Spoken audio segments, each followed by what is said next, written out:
तो हेलो दोस्तों, नमस्कार और स्वागत है आपका आज के हमारे नए वीडियो पे। तो दोस्तों आज हम लोग बात करने वाले हैं एक बहुत इंपॉर्टेंट टॉपिक। जैसे कि आप लोग बार बार कमेंट बॉक्स में कमेंट सेक्शन में कमेंट करते रहते हैं कि बीएमएस कोर्स के बारे में बात करिए, बीएचएमएस कोर्स के बारे में बात करिए। तो आज के वीडियो में हम लोग बीएचएमएस कोर्स के बारे में ही डिटेल में बात करने वाले हैं कि क्यों बीएचएमएस आपको करना चाहिए और क्यों नहीं करना चाहिए।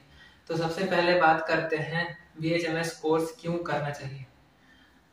अगर आपका नीट में अच्छा खासा स्कोर नहीं आया है और आपका स्कोर कम आया है और आप प्राइवेट कॉलेज के थ्रू बीएएमएस आपको नहीं मिल पा रहा है, तो बीएएमएस के बाद जो सबसे अच्छा और बेस्ट कोर्स बचता है वो बीएचएमएस है।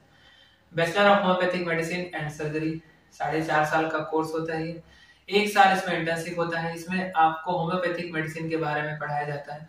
इसमें जो सब्जेक्ट्स होते हैं वो आपका एनाटॉमी, मॉडर्न के जो सब्जेक्ट होते हैं एनाटॉमी, फिजियोलॉजी, टॉक्सिकोलॉजी और आपका फोरेंसिक, होम्योपैथी मेडिसिन के बारे में पढ़ाया जाता है।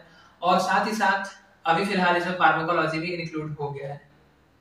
बीएचएमएस करने के बाद करियर ऑप्शन क्या है? बीएचएमएस करने के बाद आप आराम से एमबीए कर सकते हो, हॉस्पिटल मैनेजमेंट, एमपीएच कर सकते हो, master of public health, MSc कर सकते हो और एमडी होम्योपैथी मेडिसिन कर सकते हो, एमडी साइकेट्रिक कर सकते हो, एमडी पीडिया कर सकते हो, एमडी सर्टिफिकेट या फिर एमडी गायनेकोलॉजी कर सकते हो।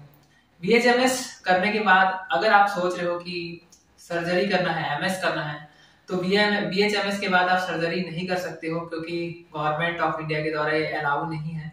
बीएचएमएस करने के बाद केवल आप एमडी के थ्रू ही साइकेट्रिक, पीडियाट्रिक, गायनेकोलॉजी और सर्टिफिकेट और इमरजेंसी मेडिसिन के जो कोर्स है केवल आपके स्किल को इम्प्रूव करने के लिए वो आप कर सकते हो।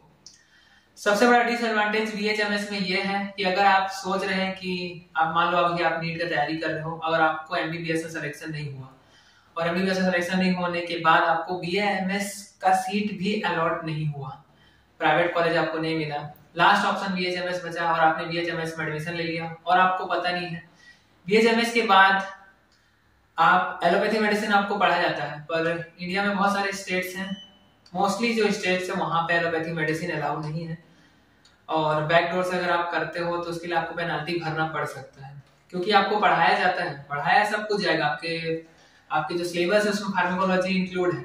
बट जैसे कि आप बीएएमएस के सिलेबस में फार्माकोलॉजी इंक्लूड है, एनाटॉमी, फिजियोलॉजी, वैसे ही बीएचएमएस में भी इंक्लूड है। बट बीएएमएस के डॉक्टर्स का क्या है, बीएएमएस करने के बाद कोर्स का ड्यूरेशन सेम है, 4.5 साल का कोर्स, 1 साल का इंटर्नशिप, एनाटॉमी, फिजियोलॉजी, आप इसमें एनाटॉमी का शरीर रचना है और आपका फिजियोलॉजी का शरीर क्रिया है, अष्टांग हृदय, पदार्थ विज्ञान और रोग निदान, विकृति विज्ञान, रसशास्त्र, मैसेजिकल बनाम, फार्माकोलॉजी, आप इसमें मॉडर्न पार्ट भी पढ़ोगे और आयुर्वेदा पार्ट भी पढ़ोगे। बीएमएस करने के बाद सबसे बड़ा एडवांटेज ये है आपके पास कि आयुर्वेदा के साथ में आप एलोपैथी प्रैक्टिस भी कर सकते हो। ऑल ओवर इंडिया में ज्यादातर स्टेट्स ऐसे हैं जहां पे आपको जनरल मेडिसिन प्रैक्टिस अलाउ है। इमरजेंसी में आप आराम से अपने क्लिनिक में आयुर्वेदिक मेडिसिन के साथ में एलोपैथी मेडिसिन का भी इस्तेमाल कर सकते हो। और बीएमएस करने के बाद सबसे बड़ा एडवांटेज ये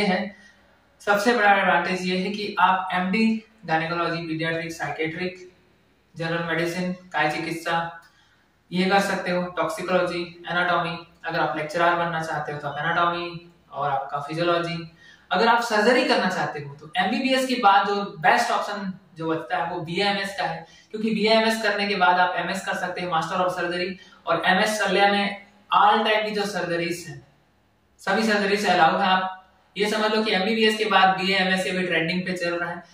मेरे पास एक स्टूडेंट कल सवाल आया था एक स्टूडेंट का, वो बीएससी नर्सिंग है और नीट का तैयारी कर रही है। तो उसका कहना ये था कि सर अगर मेरे को एमबीबीएस में सिलेक्शन नहीं होता है तो मुझे क्या करना चाहिए। तो मेरा ओपिनियन ये है कि अगर सिलेक्शन आपका नहीं हो रहा है, अगर आपको बीएएमएस भी नहीं मिल पा रहा है और अगर आप डॉक्टर बनना चाहते हो, तो उनका कहना था कि क्या बीएएमएस या फिर एमबीबीएस नहीं मिलता है, दोनों नहीं मिलता है, बीएचएमएस करना सही रहेगा या फिर बीडीएस करना बेस्ट रहेगा। तो मेरे हिसाब से मुझे ऐसा लगता है कि बीडीएस करना सही नहीं रहेगा फिलहाल, क्योंकि BDS bachelor of dental and surgery, क्योंकि इसमें आप केवल डेंटिस्ट ही बनते हो और इसमें डेंटल के अलावा आप कुछ दूसरा कोई भी सर्जरी नहीं कर सकते हो। और आज की डेट में बहुत सैचुरेटेड हो गया है और एमबीबीएस के बाद लोग बीएएमएस को ही ज्यादा वैल्यू दे रहे हैं, बीएएमएस ट्रेंड पे चल रहा है। अगर एमबीबीएस में सिलेक्शन नहीं हो रहा है तो ज्यादातर लोग बीएएमएस में एडमिशन ले रहे हैं, बीडीएस में नहीं ले रहे हैं। या फिर अगर बीएएमएस भी आपको नहीं मिलता है तो बेस्ट ऑप्शन आपके लिए बीएचएमएस है।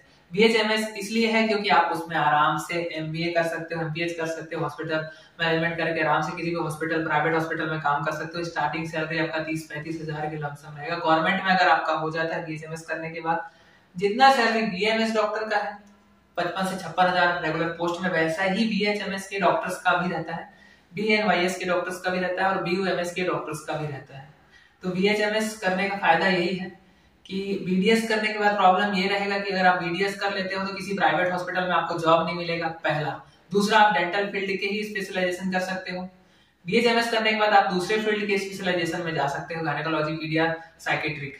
बीएमएस में क्या है, अगर आपको बीएमएस मिल जाता है तो आप सभी टाइप की सर्जरी परफॉर्म कर सकते हो। एमडी गायनेकोलॉजी, एमडी एनेस्थीसिया भी कर सकते हो बीएचयू में जो अलाउ है। तो बस आज का वीडियो आपको कैसा लगा कमेंट बॉक्स में कमेंट करके जरूर बताइएगा। और अगर आप एलोपैथी प्रैक्टिस ही करना चाहते होंगे बीएचएमएस करने के बाद तो आपको बीएचएमएस नहीं करना चाहिए। वो इसलिए क्योंकि अगर आप बैकडोर से प्रैक्टिस करते हो तो हमेशा आपके क्लिनिक में छापा पड़ेगा और क्लिनिक आपका बंद होगा, बार बार से होम ऑफिस से नोटिस आएगा, वो अलग अलग पंगा रहेगा, अलग लेवल का। इसलिए आप बीएमएस कर लीजिए या फिर आप एमबीबीएस कर लीजिए, या तो फिर बीएचएमएस के बाद लास्ट ऑप्शन जो आपके पास बचता है बीएससी नर्सिंग बचता है, वो बेस्ट है। उसमें आप जो प्राइमरी केयर का जो ट्रीटमेंट होता है वो अलाउ है, आप आराम से कर सकते हो। क्योंकि बीएचएमएस के बाद अलाउ है नहीं, आपको बहुत ज्यादा प्रॉब्लम होगा, इसलिए भी बीएचएमएस आपको नहीं करना चाहिए। और प्योर अगर होम्योपैथी मेडिसिन ही आप करना चाहते हो तो बीएचएमएस बेस्ट है। तो बस आज का वीडियो आपको कैसा लगा कमेंट बॉक्स में कमेंट करके जरूर बताइएगा। अगर आपके कुछ डाउट्स हैं तो इस वीडियो के डिस्क्रिप्शन में इंस्टाग्राम का लिंक दे दूंगा, वहां पे आप इंस्टाग्राम पे अपने डाउट्स पूछ सकते हैं। इंस्टाग्राम को फॉलो कीजिए, वहां पे मेरी आईडी को फॉलो कीजिए, चैनल को सब्सक्राइब कीजिए, लाइक कीजिए, वीडियो को शेयर कीजिए। आप सभी को दिल से थैंक यू।